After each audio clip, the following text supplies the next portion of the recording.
नमस्कार, खबरों की खबर में आपका स्वागत है। महाराष्ट्र में ये जो अजान वर्सेस हनुमान चालीसा चल रहा है, लाउड स्पीकर के ऊपर जो राजनीति हो रही है, उसमें अचानक से आज सवेरे एक नया ट्विस्ट आया है। और ये ट्विस्ट अघाड़ी सरकार के भीष्म पितामह कहे जाने वाले शरद पवार ने दी है। एक ऐसा झटका उद्धव ठाकरे को आज लगा है कि जिन्हें समझना बहुत ही जरूरी है, क्योंकि सरकार राज ठाकरे के धमकी, उनके आंदोलन, उनके भजन, उनकी क्रियाकलापों के पीछे उलझी हुई नजर आ रही है। और इस बीच शरद पवार ने महाविकास अघाड़ी एमवीए की एक मीटिंग बुला ली, जिसमें शिवसेना का कोई बड़ा नेता था ही नहीं।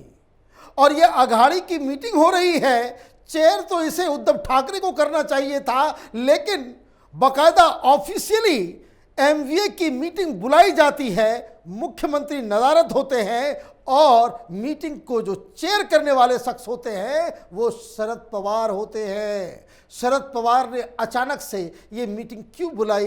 कांग्रेस और एनसीपी के बीच क्या घालमेल और तालमेल बिठाया जा रहा है, इसको भी समझना जरूरी है, क्योंकि सुप्रीम कोर्ट से आज एक फैसला आया है जिससे वहां की राजनीति में और भी ज्यादा गर्माहट आ गई। आज सवेरे सवेरे पूरे महाराष्ट्र के अंदर मनसे के कार्यकर्ताओं ने जहां जहां लाउड स्पीकर से अजान की आवाज सुनाई दी, वहां हनुमान चालीसा का पाठ किया। मालूम चला कि 1000 से ज्यादा मनसे कार्यकर्ताओं को हिरासत में ले लिया गया। चप्पे चप्पे पे पुलिस की तैनाती थी कि कोई अप्रिय घटना ना हो जाए, कहीं हिंसा ना भड़क जाए। तो खैर, इसके लिए पुलिस को दाद देनी चाहिए और राज ठाकरे को भी, क्योंकि राज ठाकरे ने हनुमान चालीसा का पाठ तो करवाया, लेकिन ये ज़रूर एहतियात बरता कि कहीं कोई अनटूवर्ड इंसिडेंट ना हो जाए, कहीं कोई झगड़ा ना हो जाए। कहीं पे कोई झगड़े की खबर तो नहीं आई, पुलिस से झड़प की बातचीत आई, बहस की बात आई। अदरवाइज एक पीसफुल तरीके से राज ठाकरे ने अपने उन्होंने जो बयान दिया था कि हम हनुमान चालीसा का पाठ करेंगे, उसमें वो कामयाब रहे।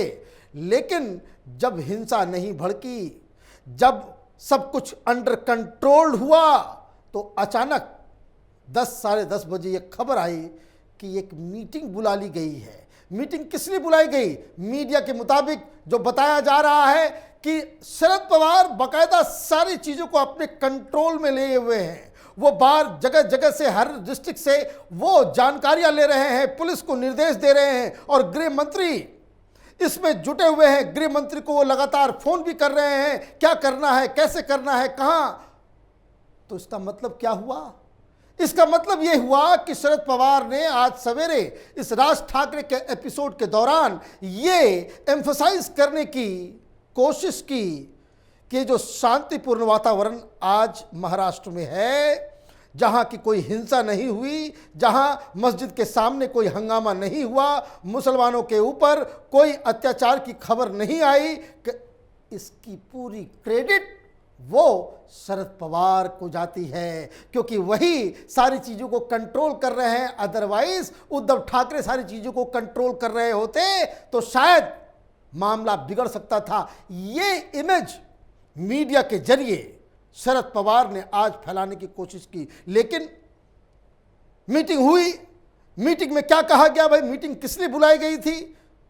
तो जो ऑफिशियल स्टेटमेंट आया, वो स्टेटमेंट आया according to MVA, the agenda of the meeting was to discuss on issue related to employment, health, agriculture of women in tribal areas. The agenda for today's meeting enable tribal women to live with dignity. Positive steps were taken by the MVA government, Bala Sahab Thorat, Congress leader and minister said. Meeting हो गई, शिवसेना का पता नहीं, MVA की meeting हुई, लेकिन MVA का जो मुकुट है, जो चीफ मिनिस्टर है, वो इस मीटिंग में नहीं है। और कांग्रेस का नेता, वो एक मिनिस्टर है, वो आकर के बता रहा है कि देखिए, हम तो ट्राइबल वुमेन के वेलफेयर के बारे में हमने डिसीजन लिया, हमने एम्प्लॉयमेंट के बारे में बातचीत की, हमने हेल्थ इश्यूज के बारे में बातचीत की, ये तमाम चीज़ें हमने की। भाई ये काम तो मुख्यमंत्री का है।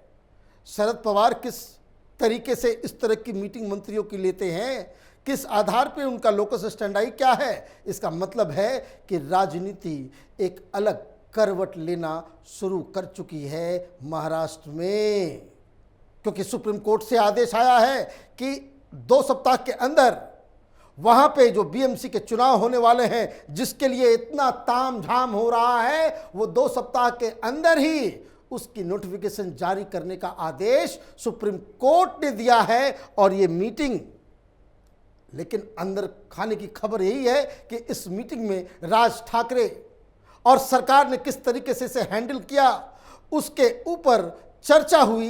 ये मैसेज देने की कोशिश की गई कि ये जो पिछले 1-2 दिन के अंदर जो सारी चीज़ें हुई हैं, उसका कमांड एंड कंट्रोल वो सीधे सीधे उद्धव ठाकरे के पास नहीं, मुख्यमंत्री के पास नहीं, बल्कि शरद पवार के हाथों में है। लेकिन सवाल है कि शरद पवार ने ये मीटिंग आखिर बुलाई क्यों? क्या अंदर खाने चल रहा है? क्योंकि राज ठाकरे का मुद्दा तो ये इसलिए बड़ा हो गया क्योंकि राज ठाकरे ने अपने भाषण के दौरान यदि किसी एक लीडर के ऊपर खुल्लम खुल्ला अटैक किया तो वो शरद पवार थे। शरद पवार के खिलाफ राज ठाकरे ने कई सारी बातें कही, कई सारे खुलासे किए, और उससे इतना ज़्यादा एनसीपी व्याकुल हो गई कि अजीत पवार को सामने आकर के ये कहना पड़ा कि राज ठाकरे की जितनी उम्र है उससे ज़्यादा पॉलिटिकल एक्सपीरियंस शरद पवार की है। मतलब राज ठाकरे के बयानों से, उसके भाषण से, उसकी रैली से एनसीपी नाराज, शरद पवार नाराज, अजीत पवार नाराज। और ये बात कि गृह मंत्री लगातार इस बात के लिए रिपोर्ट मंगवा रहे कि भाषण में क्या दिया गया, कैसे क्या क्या किया गया। राज ठाकरे के खिलाफ सांगली कोर्ट से नॉन बेलेबल वारंट को बकायदा उसको लागू करने की बात कही गई।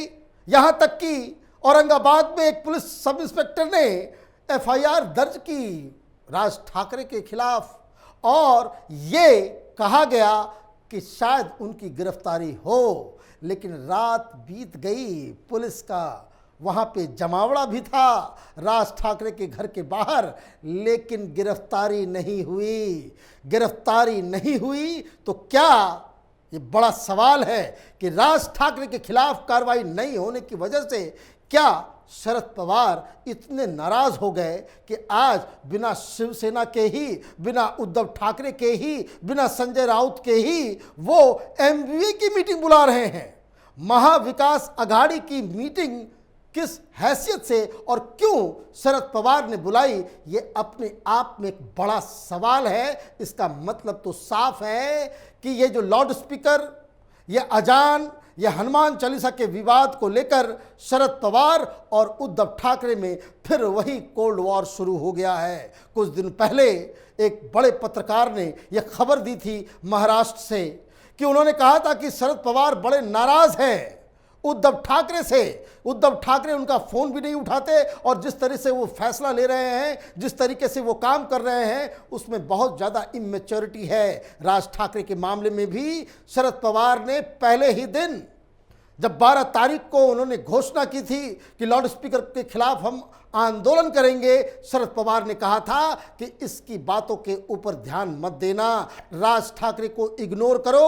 अगर आप इग्नोर नहीं करोगे ये बड़ा बवाल खड़ा हो जाएगा। लेकिन शिवसेना ने शरद पवार के इस सजेशन को नहीं माना, दरकिनार किया, और गिरफ्तारी से लेकर के सारी चीज़ें होने लग गई। नवनीत राणा का भी केस आ गया, तमाम चीज़ें हुई। और ये मत भूलिए, नवनीत राणा पहले एनसीपी के साथ ही थी, शरद पवार की काफ़ी करीबी मानी जाने वाली नेता है वो। और इसलिए क्या शरद पवार, कांग्रेस पार्टी अब अलग राह की ओर चलने का फैसला इन्होंने कर लिया है?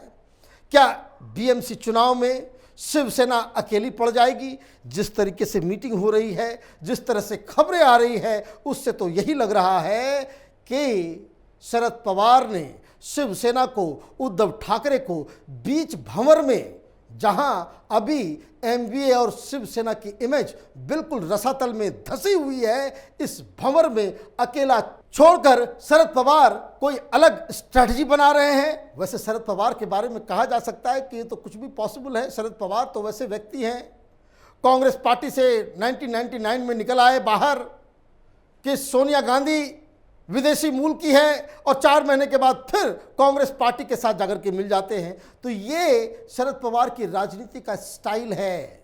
वो फौरन अपना रास्ता अलग चुनते हैं और फिर वापस कहाँ वो क्या करेंगे ये प्रिडिक्ट कर पाना बड़ा मुश्किल है। लेकिन आज जिस हिसाब से जो मीटिंग हुई उसमें जो बड़े बड़े लीडर्स आए, अजित पवार, जयंत पाटिल, लालदादा भूसे, बाला साहब थोरट, ये बड़े बड़े लीडर्स के साथ शरद पवार ने मीटिंग की, लेकिन शिवसेना के उद्धव ठाकरे उसमें नहीं थे, आदित्य ठाकरे उसमें नहीं थे, संजय राउत उसमें नहीं थे। ये अपने आप में एक नया डेवलपमेंट है। शिवसेना इस पूरे विवाद के बाद अलग थलग पड़ती हुई नजर आ रही है। उनके समर्थक नाराज हैं, शिव सैनिक कंफ्यूजन में हैं, राज ठाकरे का इमेज जो है वो ऊंचाइयों पे बढ़ता चला जा रहा है। हनुमान चालीसा और अजान के बीच शिवसेना पूरी तरीके से फंसती हुई नजर आ रही है और इसका फायदा राज ठाकरे तो उठा ही रहे हैं। लेकिन अब जिस हिसाब से शरद पवार एमवीए की मीटिंग बुलाकर एक अलग राह की संकेत दे रहे हैं, वो उद्धव ठाकरे के लिए बहुत बड़ी परेशानी का सबब है। हमारी नज़र इस खबर पे बनी हुई रहेगी। आप देखते रहिए कैपिटल टीवी। हमारे वीडियोस को लाइक कीजिए, शेयर कीजिए और हमारे चैनल को सब्सक्राइब कीजिए। धन्यवाद।